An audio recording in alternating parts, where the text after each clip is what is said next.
والسلام علی رسول کریم۔ معزز مہمانان کرام، قابل قدر معلمین و معلمات، عزیز بچوں بچیوں، سب سے پہلے آج ریپبلک ڈے کے موقع سے میں آپ تمام کو یوم جمہوریہ کی دلی مبارکباد پیش کرتا ہوں، اور اس اسکول کے میزبان کی حیثیت سے میں یہاں بیٹھے ہوئے علاقے سے تشریف لائے ہوئے اپنے علماء کا، سماجی ذمہ داروں کا ہم استقبال کرتے ہیں، اور اس موقع سے خاص طور سے اپنے بیچ اس اسکول کے ذمہ دار، گارجین، فاؤنڈر برادر مکرم جناب انجینئر شہید عالم صاحب کو نہ پا کر ہم یقیناً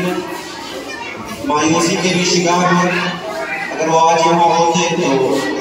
بہرحال یہ پروگرام اور بھی اچھے طریقے سے ہم کر پاتے، لیکن جیسا کہ ذکر کیا گیا کہ ابھی 2-3 روز قبل ان کی والدہ ماجدہ کا انتقال ہو گیا۔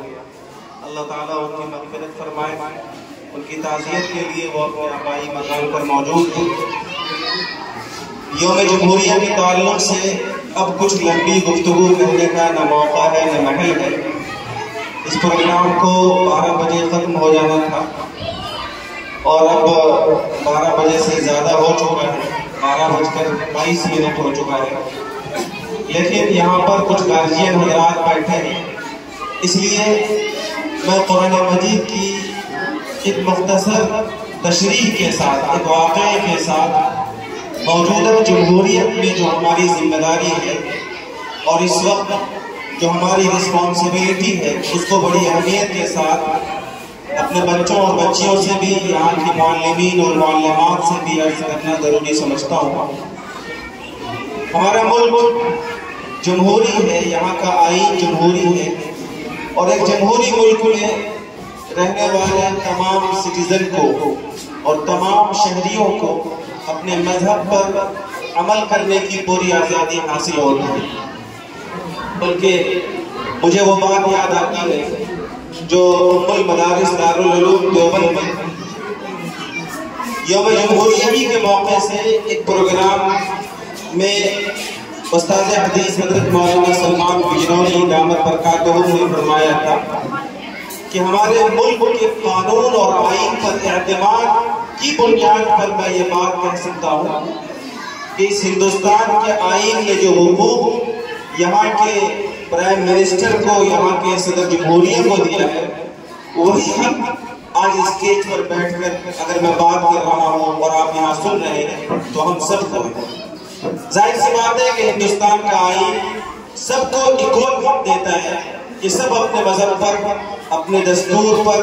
اور سب اپنی آئیڈیالوجی اور اپنی آئیڈینٹی کے ساتھ زندگی گزار سکیں۔ لیکن اس وقت ملک کی جو سچائی ہے آپ سب جانتے ہیں کہ اس آئین پر کتنا عمل ہو رہا ہے اور ملک کے حالات کیسے ہیں۔ اس تناظر میں قرآن مجید کا ایک واقعہ سنیے، واقعہ بڑا لمبا ہے لیکن میں مختصر انداز میں اس کو بیان کرتا ہوں۔ سورہ یوسف میں اللہ تعالیٰ نے ایک قصہ بیان کیا، اور وہ قصہ یہ کہہ کر بیان کیا گیا احسن القصص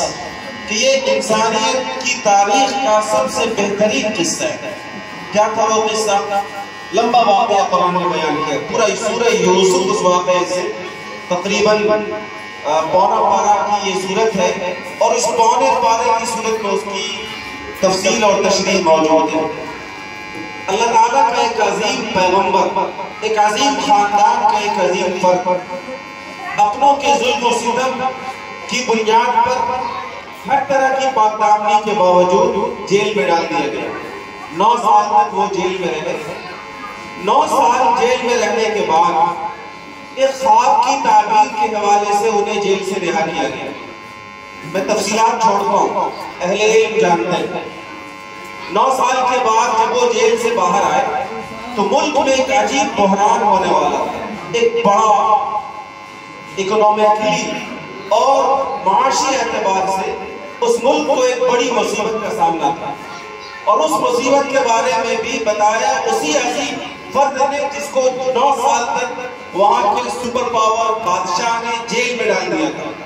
اور یہ کہا کہ اس ملک میں آنے والے 7 سالوں میں تو غلے خوب ہوں گے، لیکن پھر 7 سال کے بعد خشک سالی آئے گی، قحط سالی آئے گی، یہاں لوگوں کے پاس کھانے پینے کی چیزوں کی کمی ہوگی، زمینیں غلہ نہیں اگائیں گی۔ یعنی اس کا علاج بتایا کہ اس ملک کو اگر اس معاشی بحران سے بچانا ہے تو یہ جو 7 سال میں غلہ آئے گا، اس 7 سال کے غلے کو 14 سال تک آپ کو کھانا ہے۔ یہ واقعہ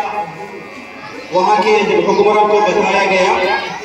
تو اس حکمراں کو، وہاں کے اس سپر پاور بادشاہ کو یہ یقین تھا کہ ہمارے اس پورے کنٹری میں کوئی ایماندار آفیسر نہیں ہے، سب بھرست ہیں، سب کرپٹ ہیں، اور اس ملک کو ظاہر سی بات ہے اس بحران سے یہ نہیں بچا پائیں گے۔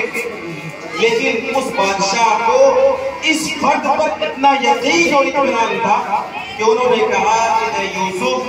جب آپ نے اس بڑے بحران کا ہمیں پتہ بتایا ہے تو آئیے اس ملک کے نظام کو دیکھیے اور اس ملک کو اس بحران سے آپ ہی ہمیں نکالیے۔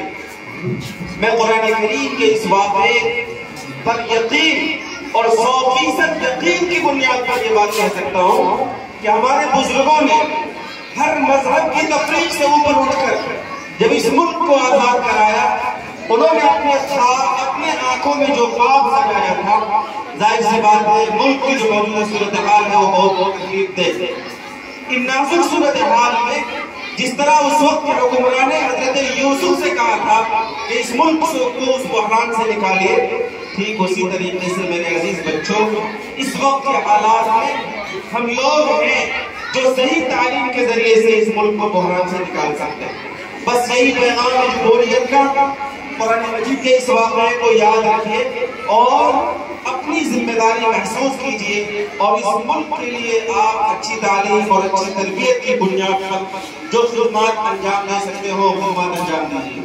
جہاں تک آج کے بچوں کے ثقافتی تعلیم